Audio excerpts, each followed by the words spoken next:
Welcome to the lecture on work and family.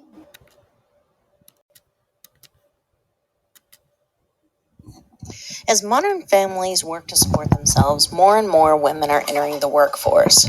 So what happens to the domestic unpaid labor when both parents are working for a wage? Women who work full-time often come home to a second full-time job, housework. Arlie Hochschild calls this the second shift. In her study, she found that in two-paycheck households, women earn 7.5 more hours a week.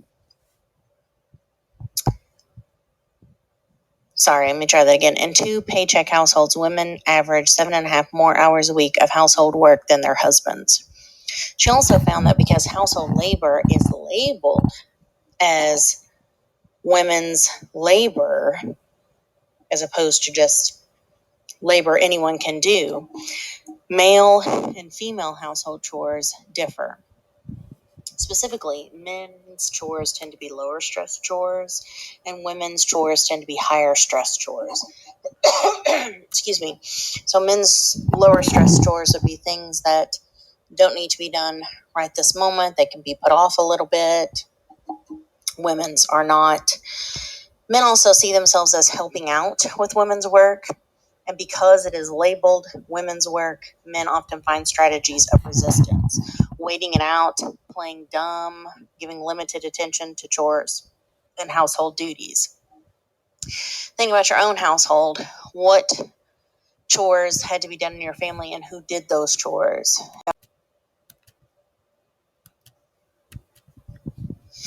More couples aspire to egalitarian marriages, and there's been a significant amount of research on that in the short period of time that we've been sort of looking at that. Excuse me. However, more husbands than wives report that the labor division in their marriage is egalitarian. So in other words, if you ask a husband and a wife, the husband may say, oh yes, the split is 50-50, but the wife may say, no, that is not accurate at all. And there could be a lot of reasons for this. It's possible that men don't know the full extent of all the work that goes on in the house, or maybe they perceive the chores that they're doing to be harder. Evidence shows that households with more egalitarian divisions of labor are, in fact, better insulated from divorce. But this is true only if the wife does not earn more money. If the wife earns more money and the division, more money than the husband, if she earns more money, then an egalitarian division of labor actually increases the risk of divorce.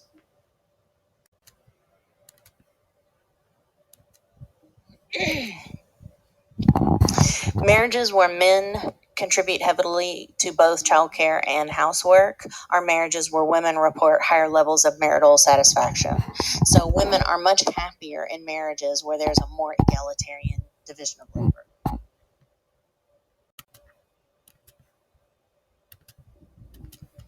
Egalitarian divisions of labor within marriages reduce sexual frequency between couples when men are completing chores that are considered to be traditionally female chores. Now, this is in the United States. Excuse me. This is in the United States. When we look at findings outside the United States, we find that egalitarian divisions of labor within marriages increase sexual frequency. But within the United States, among couples whose gender performance is more traditional, and men are doing more housework, but it's chores that aren't labeled as like women's work, those couples report a greater sexual frequency, and wives' self-report of sexual satisfaction was higher. But in in households where men are doing these more traditionally female chores, often we see the effect that there's a reduced sexual frequency, and the women themselves are reported they just don't see the man as quite as masculine. Now, feel free to draw your own conclusions, and obviously more study needs to be gathered, since that was one study that particularly found that. I myself found that very shocking. I remember reading it thinking, I don't know, I think men doing dishes is super sexy, but your mileage may vary.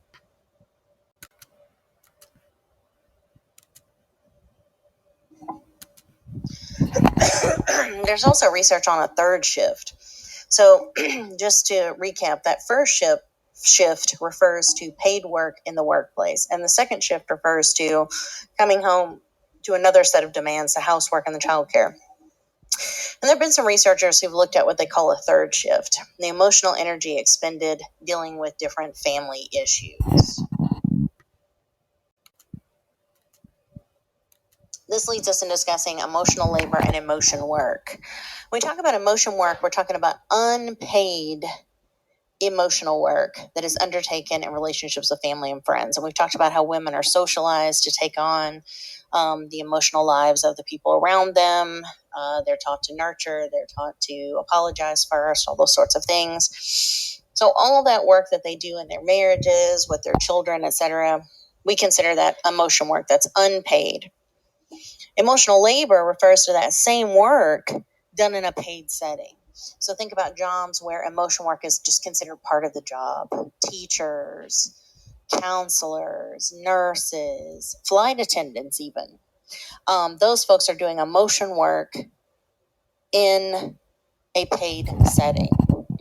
But all women are at least seen by society as responsible for emotion work, unpaid emotion work in their relationships, and they're assumed to be better at it, more skilled at it, etc. And we tend to overlook the fact that we've socialized women to do this their whole lives and act like they're naturally better at it.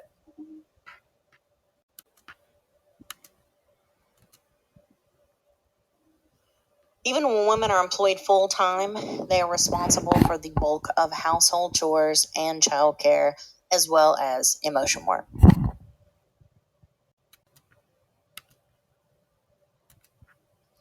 Within our homes, we tend to have gender divisions of labor.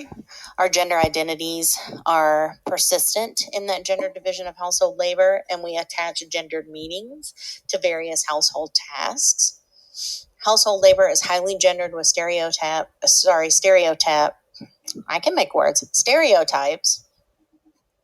Women tend to do inside labor, men tend to do outside labor. Men tend to do tasks that involve greater personal discretion and are more likely to have a fixed beginning and end. For example, changing oil in the car.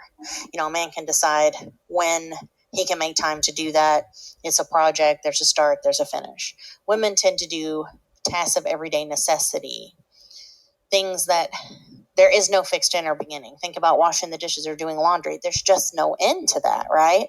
Yeah, you change the oil in the car every 3 months, but it's just every 3 months. There's just no end to dishes and laundry and cooking and other tasks such as that. Women tend to do more tasks associated with the children. Men tend to do more interactive tasks like playing, while women do custodial work with children.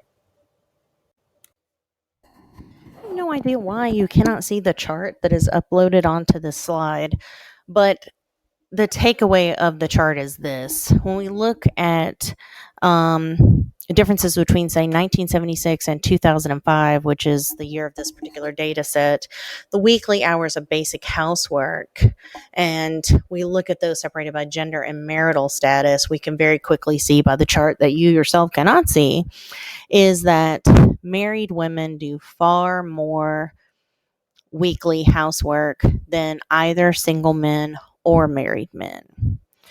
Single women also do less housework than married women, both in 1976 and 2005, which is fascinating. Now we can see in 2005 that married men are doing much more than they used to do, which has slightly reduced married women's housework, but they're still doing more housework than anyone else. You cannot see the slide, and it's going to be difficult to explain. We're just going to drop this from the discussion altogether. Okay, now you can see this one. This looks at the weekday time use of all mothers and the weekday time use of fathers, and you can very quickly see that there's a large difference in where their time is going. Okay.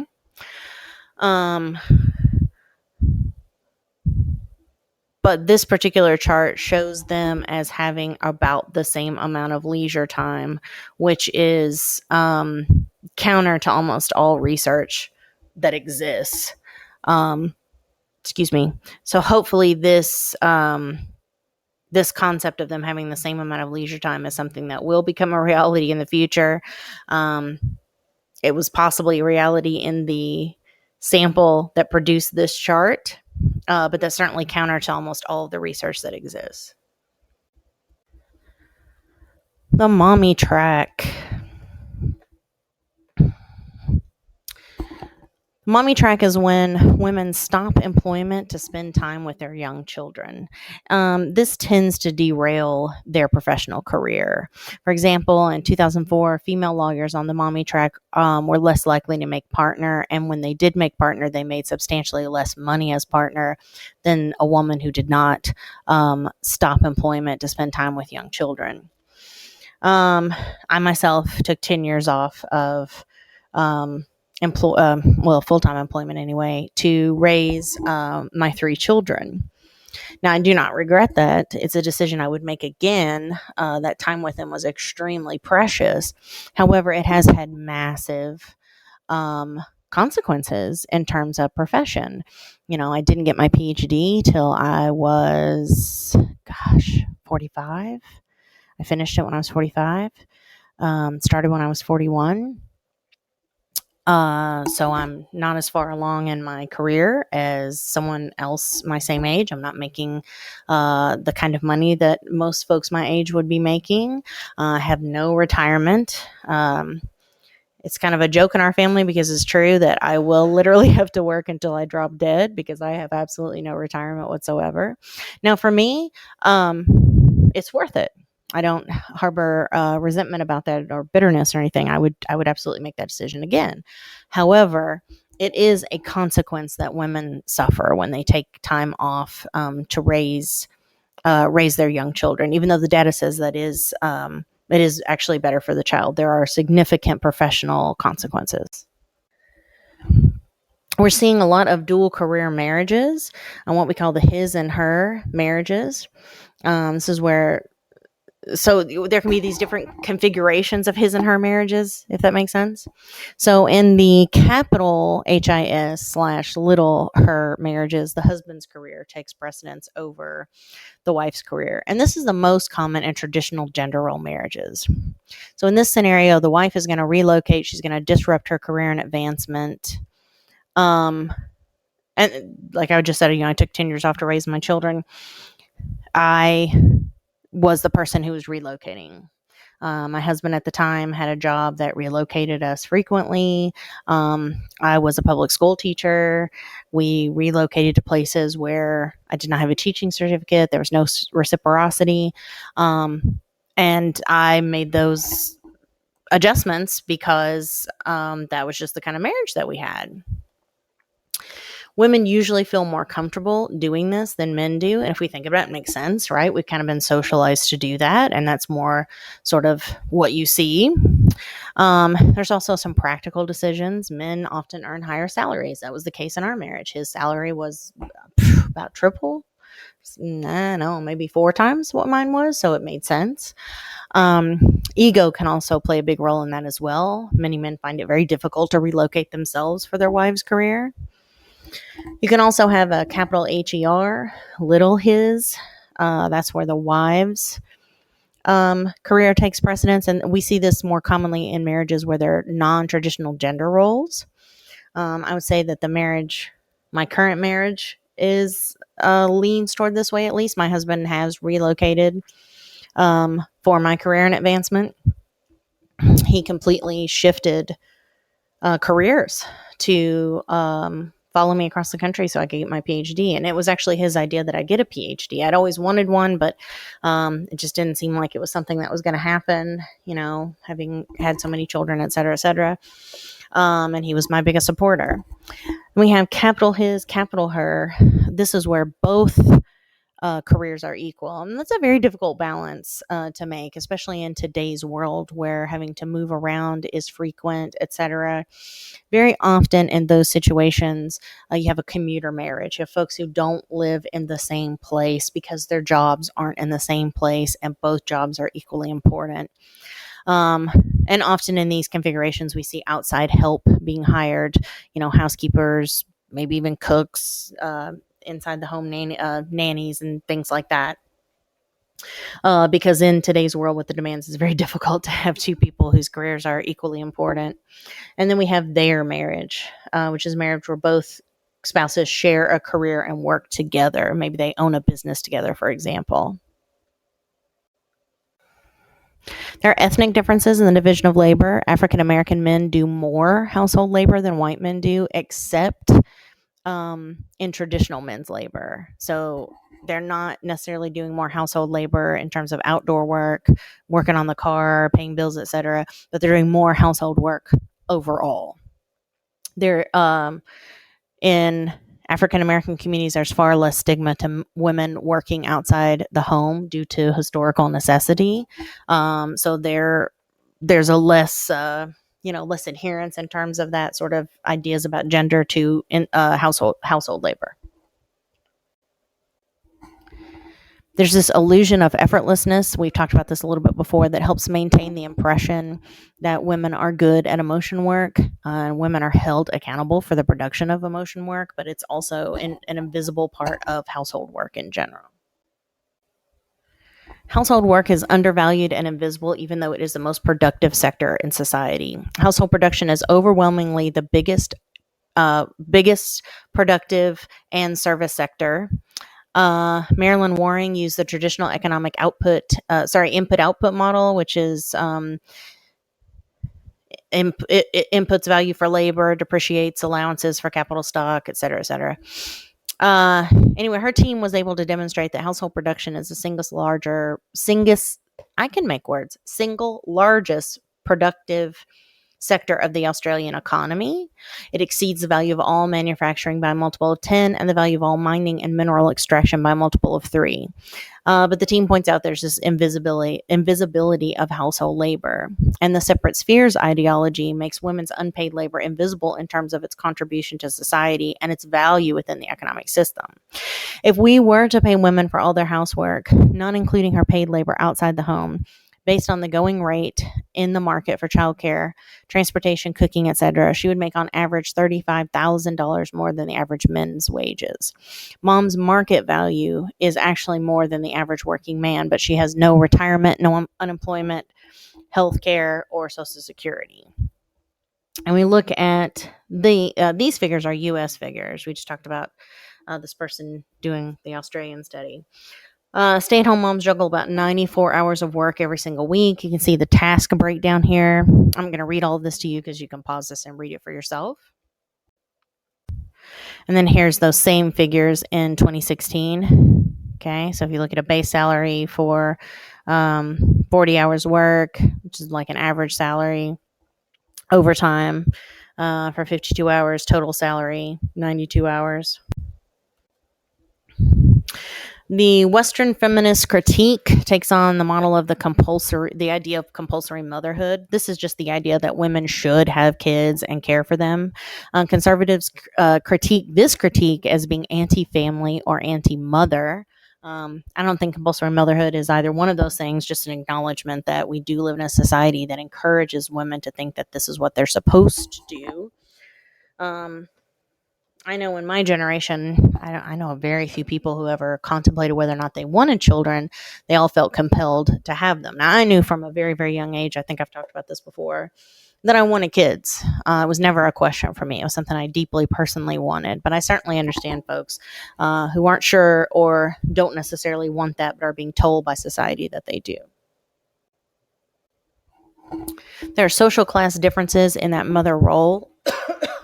Working class women see motherhood as an entrance to adult status. Middle class women see motherhood as an accomplishment after establishing their career as a marker of adult status. And this affects the timing of childbirth. So if you're middle class, your entrance into adulthood is establishing a career. If you're working class, it's having a child. There's an Afrocentric ideology of motherhood as well. This stresses the importance of Black other mothers, what we might refer to as fictive kin. Women-centered networks of social care. This extends the meaning of mothering beyond the individual family into the idea of community mothering, which is very counter to sort of middle-class, dominant United States attitudes about mothering. Motherhood wage penalty. You can see from this chart that the wage gap between women and men increases after having a child. But even when being considered for the same job, mothers are significantly less likely to be recommended for hire. And when they are, they're offered $11,000 less in average starting salary than childless women. But fathers are not penalized at all. There are role conflicts between paid work and unpaid family labor. I might not be able to say that today. Labor for women. There are assumptions that mothers are not good employees. They're not ideal workers. The estimated wage penalty is about 7% per child. So the more children you have, the more that wage penalty tends to impact you. We talked about that mommy track thing. So women end up losing seniority and work experience when they become mothers. They tend to spend less time at work, have less energy for work. Now, those facts are true, but that explains only about a third of that wage penalty. When we account for similar experience and seniority, mothers still earn 4% less than non-mothers. Mothers choose jobs that are mother friendly. They tend to choose jobs that are flexible, have on-site childcare. But employers still discriminate against mothers, believe they're less committed to their jobs, treat them differently than non-mothers, tend to not promote them, tend to hire them in at lower salaries and keep those lower salaries, and use these ideologies to sort of justify those. We look at 50 years after the Equal Pay Act, women still earn 23% less than men for the same work. And if you're a woman of color, the wage gap is even higher. Women without kids earn 90 cents to a man's dollar, but mothers earn 73 to a man's dollar, and single mothers earn 60 cents to a man's dollar. For highly paid positions, moms with equal resumes and experiences, mothers are offered $11,000 lower starting salaries than non-mothers. We just talked about that, but fathers earn $6,000 more than non-fathers. Why do women leave paid employment? Well, there are a lot of pulls and pushes, right? Child care costs, elder care costs. A lot of women report that here in the United States, that child care is a big factor. Elder care is a big factor. It's more common in India for the elder care and the child care, but you can see the U.S. is very close to India in those reports.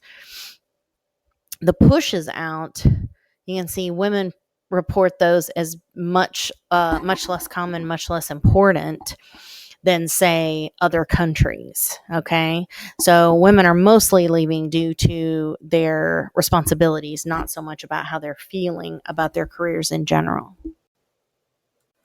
Workforce participation among mothers with with children ages 5 or under has actually increased by nearly 2/3 since 1975. So we're actually working more outside of the home with younger children than we have in the past, and that's probably due to necessity more than anything else. Thinking about the father role, married men bring 2 people to the job, while married women bring less than 1. That's a quote by a fellow named Cantor. This speaks to the assumption that married fathers have wives to do work at home for them, to help pick up the slack and contribute to work outcomes. They have someone to wash their clothes, press them, pack lunches, help the household run so that they can come to work fresh and ready to go. Whereas married women are doing that for someone else. They don't have someone doing it for themselves, so they're actually less than one whole employee. And whether that's true or not, that's certainly a perception about married women, especially mothers in the workplace. A study from 1992 that looked at 4,000 male college professors found that men who'd never been married had the lowest salaries of anyone. Just behind them, in terms of low salaries, were men with employed wives. So never married men made the lowest amount. Next lowest, men with wives who worked. The highest salaries and highest achievement levels were men who had wives who were not working. Okay, so men with employed wives earned $1,000 more a year than never married men, and men with wives who did not work earned $2,000 more than never married men. Unfortunately, I have not seen an update on this study, and it would be interesting to see one. Sociologist Jesse Bernard in 1972 argued there's a different relationship to marriage for women and men. His marriage was not like her marriage. So this is different than that his and hers, the marriage we talked about earlier. This is something very different. So Jesse points out there's this shock theory of marriage, that marriage may be more of a shock for women than men because women give up more independence. For example, they commonly lose their last name, or at least they did in 1972. It's much less common now.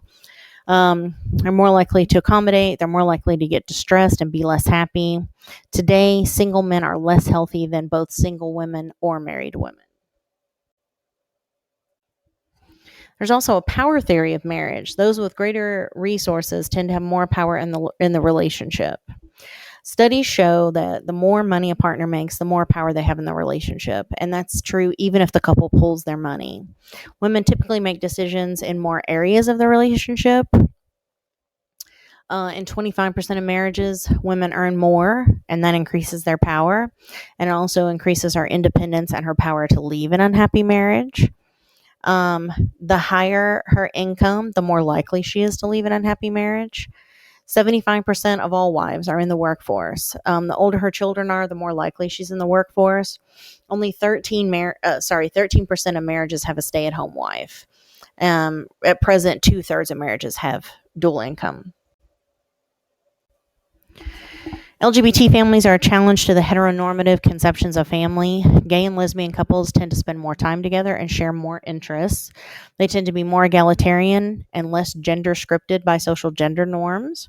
Research shows kids of gay parents are no more likely to be gay than kids of straight parents. There are issues with discrimination against LGBT families and their children. Quality time is a struggle for dual income parents. Quality time has become synonymous with good parenting. 1 in 3 professionals work more than 50 hours a week, despite the fact that 55% of us are dissatisfied with our jobs. In 1960, 8 in 10 children had only one working parent, but in 2012, 3 in 10 have a stay-at-home parent. On top of that, we're not just working more, we're making less money. On average, our income is $51,000 now, whereas in 1970 it was $59,000. And that doesn't sound like much until you realize that those folks were only working 35 hours a week to our 46 hours. That's the average, 46 hours a week. 3 in 4 Americans report feeling stressed at work, and 1 in 4 Americans say that their job is the most stressful thing in their lives. Over 1 million workers call in sick every single day due to stress. And people who work 11 hours a day are 2.5 times more likely to be depressed. And when we look at these charts, we can see that, yes, Americans are working more than anybody else. And we look at the average hours worked by U.S. adults, we can see that we are working a lot of hours. Cognitive restructuring is a strategy of viewing the situation of role overload and role conflict in positive terms. We justify that time away from our children by focusing on the benefits of labor. So, we have these role conflicts, worker versus parent, okay? But we try to focus on the benefits of our labor to try to muscle through that. Role compartmentalization, separating the roles of work and home, so the individual does not dwell on the problems of one role while being physically in the place of another role. For every $10,000 of annual income over the first 5 years of life is associated with a 2.8-fold increase in the odds of finishing high school. So for every $10,000 of annual income that your parents make more over your first birth through 5 years of your life, increases your odds of finishing high school. Money is the most common relationship conflict theme, and the potential is endless because money is a daily issue. Couples who attend money management courses have an increase in relationship quality. Emotional well-being, the intensity and frequency of joy, sadness, stress, anger, and affection increase with income and top out at about $75,000 annually. Couples in debt spend less time together and argue more over money. They report a marked decrease in marital satisfaction. Separated, divorced, and never married individuals are most vulnerable to increasing debt. The parent trap is the term we use to refer to the situation of parents having to choose between paying for their child's college or saving for their own retirement. Most couples cannot afford to do both. Bottom line. The bottom line is that trying to juggle work and family is increasingly difficult as expectations on American workers grow, and it costs more than ever to sustain a family, so the pressure is on. Add to that, money rates is one of the top sources of conflict in couples, and debt adds more stress. So work and family remain an issue people have to juggle and strive to remain balanced, and it is a continual struggle to do so.